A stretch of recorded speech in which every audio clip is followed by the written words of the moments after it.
Hi, it's Tracy Prantner. Just wanted to come to you today with a tool that we have available for you. It is called eProperty Watch. The closest thing that's going to be similar to is probably like a Zillow Zestimates. What it does is it allows you to track a property, maybe specifically the one that you're either living in or ones that you own. And it allows you to kind of see what is the current market value of that house. It's an automated value. So this isn't meant to replace a realtor's comparative analysis, and it also is not meant to replace an appraiser's appraisal. But it can kind of at a glance give you an idea of what your house might be worth. Also kind of give you some of the trends. So it goes a little bit more detailed than what Zillow will offer, of just kind of go through trends of houses that are selling that are similar to yours, what they sold for, what houses are available to sell, kind of some of the best looking houses, the worst looking houses. It also gives you kind of some analysis on distressed properties. How many are there in the area? So I just want to kind of talk you through what is available to you. So let me share my screen.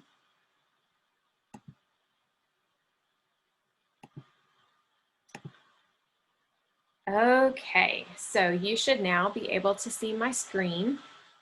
So this is just kind of, this is what would be your dashboard of just kind of what's the estimated value of the house, how much equity is in the house, in the property. So based on what the mortgage value is. It also will give you, if you scroll down, kind of some ideas of similar properties. So you can see houses, kind of that range of what the lowest property is, the kind of the average price, and then also the highest price. And then if you scroll down, you also get to see kind of all the comps that, or the comparable properties that made up that analysis. And then there is this little kind of line chart that you can follow over, and this is actually dating back to, and this goes all the way back to 2011 for this particular property.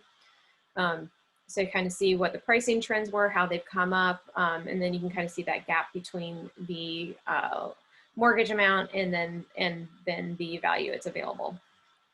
And then if I go over to so that's just kind of the values tab. If I go over to the details tab, then you can see my favorite part. So this is just kind of talking about what the house is, how many bedrooms, how many baths, how many square footage.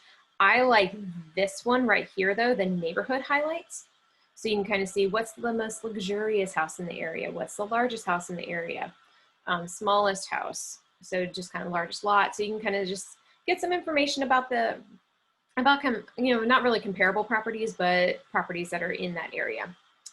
And then if you go to neighborhoods, so here's where you can see houses that are, houses that are available for sale, sold houses, recent contracts, properties that are rented, houses that have been refinanced, and then also liens. And so this just kind of gives you an idea of what's happening in the market.